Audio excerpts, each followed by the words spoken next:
Welcome to Esoteric Symbolism. This video will be about the Matrix revolutions, the ego death. Nobody talks about the Matrix revolutions like this. The first film is Awakening. The second film is the ego's maze after awakening. But the third film is Surrender. It is the moment the spiritual seeker realizes freedom is not found by fighting harder. It is found by dying to the part of you that still needs to win. That is why Revolutions feels darker, heavier, more spiritual, more final.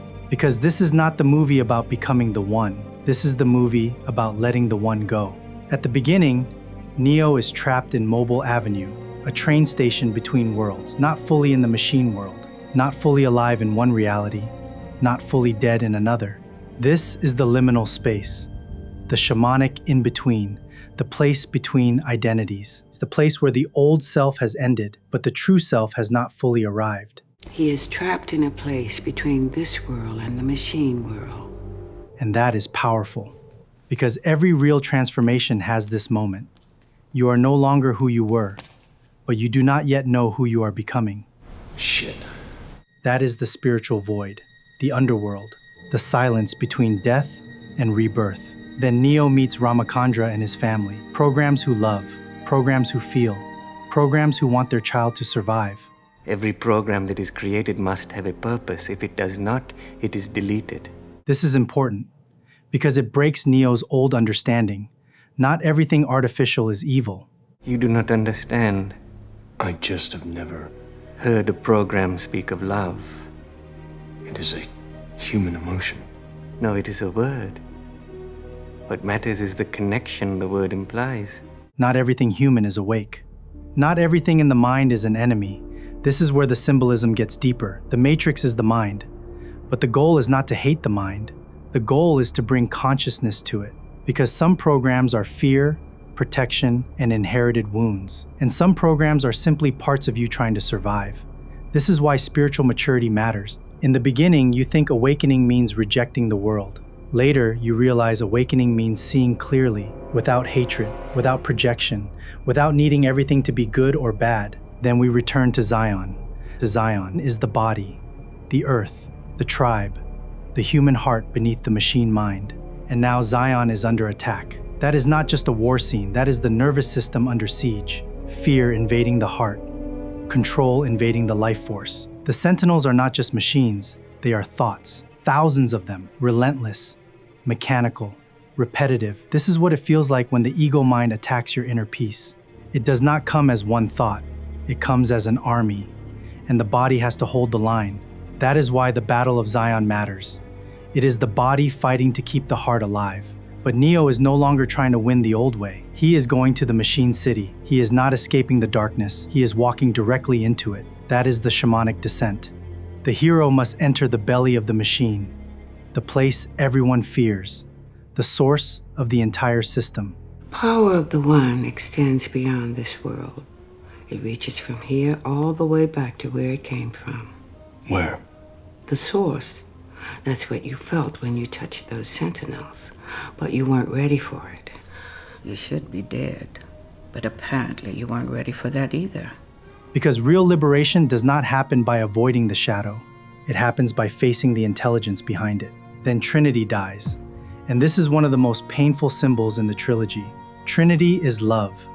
She is the heart. She is divine union. She is the force that helped Neo choose beyond logic. So when Trinity dies, Neo loses the outer form of love, but not love itself. That is the initiation. The heart cannot remain attached only to a person. At the highest level, love has to become consciousness. Love has to become faith. Love has to become the force that guides you even when the form disappears. Trinity's death breaks Neo open, but it also completes him, because now he is no longer fighting for love as something outside of him. He is moving as love itself. Then Neo reaches the machine city, blind, wounded, alone, but inwardly seeing. This is a massive symbol. In the first film, Neo learns to see the code. In the third film, he loses his physical sight. Because true vision is no longer external. He sees with the inner eye. He sees energy. He sees essence. He sees beyond appearance. That is the mystic path. The eyes of the body close, so the eye of the soul can open. Then Neo meets Deus Ex Machina, the machine god, the cold intelligence behind the system. And Neo does something shocking. He does not destroy it. He makes peace with it. The programmed Smith has grown beyond your control. Soon he will spread through the city as he spread through the Matrix. You cannot stop him. This is where Revolutions becomes deeply esoteric. The goal was never to annihilate the mind. The goal was to end the war between consciousness and the mind. Because the mind is only dangerous when it becomes the master, when it becomes God, when it disconnects from the heart. What do you want? Peace. Neo understands Smith is now a threat to both worlds. I see the end coming. I see the darkness spreading. I see death. And you are all that stands in his way. Smith. Very soon, he is going to have the power to destroy this world, but I believe he won't stop there. He can't. He won't stop until there's nothing left at all. Human and machine, heart and mind, body and system. Smith has become the ego without limit. The ego that says, only me. The ego that wants to copy itself into everything. The ego that cannot create, only possess, only consume. That is why Smith is the final opponent. He is the inherited programmed ego mind taken to its extreme. What is he?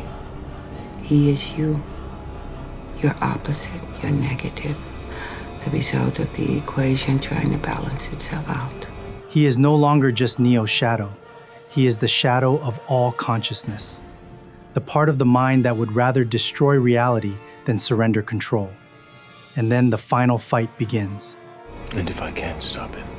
One way or another, Neo, this war is going to end. Tonight, the future of both worlds will be in your hands or in his. Two forces meeting at the end of the world, Neo versus Smith, soul versus ego, presence versus programming, heart versus the artificial intelligence of the mind. Mr. Anderson, welcome back. We missed you. But the secret is this: Neo does not win by defeating Smith. Why, Mr. Anderson? Why? Why do you persist? Because I choose to. He wins by surrendering to him. You were right, Smith. You're always right. It was inevitable. Smith thinks he has won. He copies himself into Neo. He takes over the body of the One. But this is the great reversal. Neo finally stops resisting. He allows the ego to complete itself. And by doing that, he exposes Smith to the source. This is ego death. Not ego destruction through violence, ego dissolution through surrender. That is why losing's the victory. Because the ego can survive any battle, but it cannot survive being fully witnessed. It cannot survive the heart that no longer fears it. It cannot survive consciousness that stops fighting and says, take me. Not from weakness, but from total trust. Everything that has a beginning has an end. That is why the tagline matters. The end is the beginning. The end of Neo as a separate savior is the beginning of peace. The end of the ego's war is the beginning of true life. The end of control is the beginning of silence. And after Neo surrenders, the war ends. The machines stop. Zion survives. The Matrix is reset. Not because the mind was destroyed, but because the mind was humbled. Because the heart entered the machine, and the machine remembered balance. That is the symbolism of the Matrix Revolutions. It is not about destroying the ego. It is about no longer being possessed by it. It is not about escaping the mind. It is about entering the heart so deeply that even the mind must bow. The first film asks, will you wake up? The second film asks, will you choose the heart? The third film asks, will you surrender everything, even your spiritual identity? Because the final illusion is not the Matrix. The final illusion is the one who thinks he must defeat it. And when Neo lets that identity die, the war ends. The noise stops. The heart of silence opens. Zion survives, the Matrix is reset, the sun rises, and we realize the deepest truth of the human journey. You are not here to conquer the mind. You are here to let the false self end. so your true life can finally begin. The end of the ego's control is the beginning of life.